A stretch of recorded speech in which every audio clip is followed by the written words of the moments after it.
radiografía y ecografía. Las técnicas de diagnóstico por imagen han desarrollado o han tenido un progreso muy notablemente durante los últimos años. Esto debido al gran avance tecnológico que se sufre en la actualidad. La detección de patologías ha sido notablemente mucho más fácil hoy en día. A su vez, los errores diagnósticos son cada vez menos frecuentes. Para ello existe lo que es la radiología convencional. También va a haber lo que son las proyecciones. Dentro de lo que se estudia por una radiografía simple, debe incluir lo que son proyecciones perpendiculares entre sí. Esto va a llegar a tener lo que es un procedimiento y generalmente va a llegar a haber un proceso relacionado con lo que son las cirugías ortopédicas y traumatológicas. Un consejo muy importante es que en cualquier estudio radiográfico por un traumatismo de un hueso largo, se debe de incluir principalmente lo que son las articulaciones próximas a él, tanto de lo que puede llegar a ser el segmento proximal, a su vez como la del segmento distal. También hay lo que son las proyecciones axiales oblicuas o proyecciones especiales. Esto van a llegar a variar o van a llegar a depender del caso que se debe de estudiar. Un ejemplo de lo que en los casos que se puede llegar a hacer las proyecciones van a llegar a ser en una radiografía antero-posterior de la muñeca con una desviación cubital, una radiografía postero-anterior con la rodilla en 45 grados o una proyección de Rosenberg, o en otros casos que puede llegar a ser cuando se realice en una proyección torácica, transtorácica del hombro para detectar translocaciones del hombro. También van a ver lo que son las radiografías de estrés. Estas nos van a llegar a enseñar lesiones que van a llegar a pasar desapercibidas con las proyecciones estáticas. Estas se van a llegar a realizar sometiendo una articulación a una carga, ya sea manual o controlada. Esta puede llegar a ser manual o controlada por una máquina. Nos va a identificar lo que son estabilidades ligamentosas. Un ejemplo de ellas puede llegar a ser el tobillo, una proyección AP a 15 grados con una máxima inversión e inversión para identificar las lesiones del ligamento colateral externo. Ahora, cuando hablamos de lo que son las teleradiografías, estas van a llegar a ser radiografías tomadas con una mayor distancia entre el paciente y la fuente de rayos X. Este se puede llegar a tomar en una distancia de 1.5 a 2 metros. Y se puede llegar a realizar para obtener una imagen más precisa y menos distorsionada de las estructuras grandes y una evaluación y también de la longitud ósea. Una fluoroscopía va a llegar a ser una técnica de imagen médica en el cual se va a llegar a utilizar lo que son los rayos X en tiempo real. Esto nos va a llegar a observar o nos va a poder ayudar a observar el movimiento de las estructuras internas del cuerpo. Bien, explicando acerca de la radiología digital, tenemos que la imagen radiológica va a ser convertida a una imagen electrónica. Ahora, esta cuenta con ventajas. Una de sus ventajas es la posibilidad de poder manipular la imagen y otra, resaltar bien y observar partes blandas con más detalle. Una que nos menciona es la planificación preoperatoria de cirugía protésica. Bien, pasando a lo que es los patrones de lesión, como bien sabemos, a la hora de valorar una lesión ósea no traumática es muy importante conocer los diferentes tipos de patrones que nos permiten orientarla como benigna o maligna. En la siguiente imagen podemos observar la lesión ósea maligna, tanto como la lesión ósea benigna. En la lesión ósea benigna lo que vamos a tener son márgenes escleróticos bien definidos y la zona de transición va a estar estrecha. En cambio, en la lesión ósea maligna la zona de transición va a estar ancha y sus márgenes son poco definidos. Ahora, el patrón que vamos a encontrar en la lesión ósea benigna va a ser el patrón de destrucción o geográfico. Y el patrón que vamos a encontrar en la lesión ósea maligna va a ser el patrón de destrucción apolillado o permeativo. En la lesión ósea benigna, el periósteo va a estar íntegro, no va a haber extensión a partes blandas. En cambio, en la lesión ósea maligna va a haber una extensión a las partes blandas a través del periósteo destruido. Ahora, explicando un poco más acerca de los patrones de destrucción, tenemos tres: el geográfico, el apolillado y el permeativo. Dentro del geográfico, este tiene un carácter de benignidad y se caracteriza por una lesión única que está bien delimitada. Ahora, el patrón apolillado, en el que aparecen múltiples lesiones líticas, este es característico de un mieloma múltiple. En el permeativo, este mayormente suele ser maligno y se caracteriza por una gran destrucción y lesiones que no se pueden cuantificar. Bien, ahora pasando al tema de valoración inicial del paciente politraumatizado, pues este es uno de los temas más discutidos, ya que es la utilidad de las radiografías simples a la hora de evaluar de manera inicial a los pacientes politraumatizados. En una bibliografía reciente, se considera que con la disponibilidad de la tomografía computarizada solo está justificada la radiografía de pelvis en pacientes que estén hemodinámicamente inestables. En cuanto al estudio de la columna cervical, hay que son las partes blandas, como densidades como el aire, infecciones por anaerobios, también enfisema subcutáneo y etc. Vamos a ver hallazgos adicionales como flebolitos. Estos son tumoraciones vasculares. También vamos a ver calcificaciones, que son llamados también palomitas de maíz en procesos cartilaginosos, como podría ser el condromatosis y sinovial. Vamos a ver también lo que es el derrame articular. Indica que aquí puede existir una posible fractura. Un ejemplo clásico es el signo de lo que es la almohadilla, lo que significa grasa en lo que son las fracturas supracondilias. Inicialmente tenemos la radiografía, que es una prueba barata, rápida y que se salta varios exámenes complementarios para darnos una resolución diagnóstica. Pero tiene sus errores, ya que puede darnos diagnósticos confusos. Por ejemplo, cuando tenemos lesión en médula ósea y partes blandas, lo esencial sería usar una resonancia magnética, ya que es más que se va a parte medular. Entonces, puedo usar esto en casos donde yo sospecho escandroma, osteomas, sarcomas y otros que puedo también confundir, pero acá hay un error porque puede confundirse estas lesiones benignas con malignas. Por lo tanto, ¿qué se usa? Se usa tomografía computarizada. Esta, a diferencia de la otra, relaciona mejor o diagnostica o estudia mejor la parte cortical del hueso. Ahí es donde lo puedo usar por, qué sé yo, en algunas enfermedades como fractura por estrés, algunas infecciones y otras. Y en cambio, pues esto, a semejante a esto, también puedo usar también lo que es la gamografía, o sea, cuando puedo sospechar cuadros infecciosos. Es ideal para esos casos. La ecografía, que es un método diagnóstico que fue el primero para diagnóstico de patología muscular.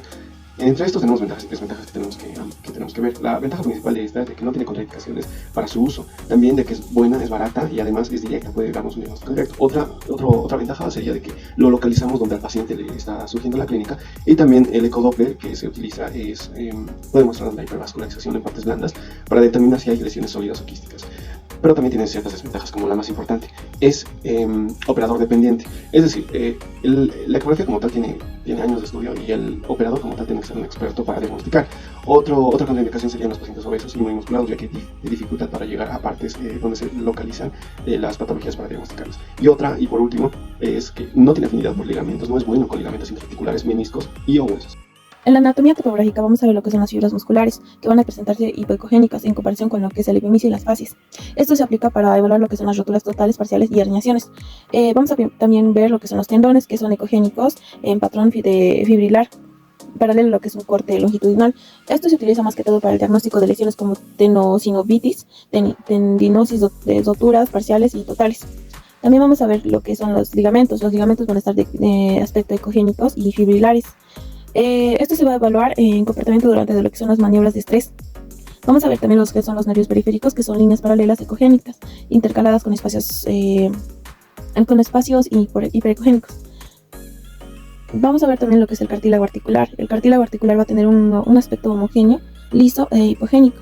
Esto nos ayuda a detectar lo que son los defectos focales, útil para lo que es estudiar el esqueleto y en la relación con el hueso, con el cartílago. El hombro. Se dice que el diagnóstico de las lesiones de los manguitos rotadores es una aplicación muy común de la ecografía, aunque también es necesario la resonancia magnética para diferenciar las rupturas parciales o complejas o para detectar cambios o procesos durante la afectación. En los hombros ya operados, se dice que la resonancia ya pierde la precisión de su diagnóstico. Entonces la ecografía nos puede llegar a mostrar con superioridad lo que es la integridad de los manguitos rotadores, el tendón del bíceps, el pinzamiento de lo que son los tendones del bíceps y contra también los posibles prótesis o derrames articulares. Y también se puede considerar la mejor prueba de imagen para lo que es un seguimiento de los manguitos de rotadores intervenidos. Entonces, por ecografía podemos visualizar lo que son las características de la afectación, como la compresión de la bursa subdeltoidea y del tendón de los supraespinosos, o también mediante la ecografía podemos realizar inyecciones guiadas con ultrasonido, y esto puede ser como un test diagnóstico. Entonces, también se dice que podemos visualizar el trayecto de la porción de la larga del bíceps y también de su vaina. Entonces, es también útil en el diagnóstico de las clasificaciones o calcificaciones y atrapamiento del nervio supraescapular en el estudio de diferentes patologías en esta articulación, como la epicondilitis, donde podemos encontrar una pérdida de ecogenicidad en el extensor del carpio radial brevis, o también podemos ver en lo que es una rotura de ligamentos ulnar, o luxaciones, lo que es del nervio cubital, o lesiones de la inserción del tendón o del bíceps o tríceps. Entonces también nos puede ayudar a verificar lo que son los cuerpos libres y derrame articular. Entonces en los pacientes pediátricos se dice que la osificación del codo se demora hasta los 10 años, por lo que la radiografía simple hay veces no aporta de suficiente información. Entonces, en los casos que sea ya de sospecha de una lesión, entonces lo más preciso o de mayor utilidad sería lo que es la ecografía. Sin embargo, la presencia del material de osteosíntesis nos puede llegar a dificultar en su estudio. Entonces, la persistencia del dolor en el lugar de fractura o con los hallazgos de la radiografía, eso nos va a llegar a un diagnóstico de la no unión. Entonces, las radiografías simples pueden ser no específicas al evaluar lo que son las uniones fibrosas o a las no uniones estables. Entonces, mediante la ecografía podemos visualizar lo que son la presencia de un callo fibroso. Entonces, así sucesivamente, pidiendo estudios ecográficos, podemos ver lo que es la evolución del callo óseo. Entonces, en este transcurso podemos llegar a sospechar o ver las curaciones de foco de fractura. Entonces, la confirmación diagnóstica se produce de una manera muy precoz en lo que es una radiografía simple, para evaluar las compresiones del nervio periférico de manera especial, más que todo en las extremidades inferiores. También se menciona que ha sido utilizado tras las amputaciones para la localización de neuromas.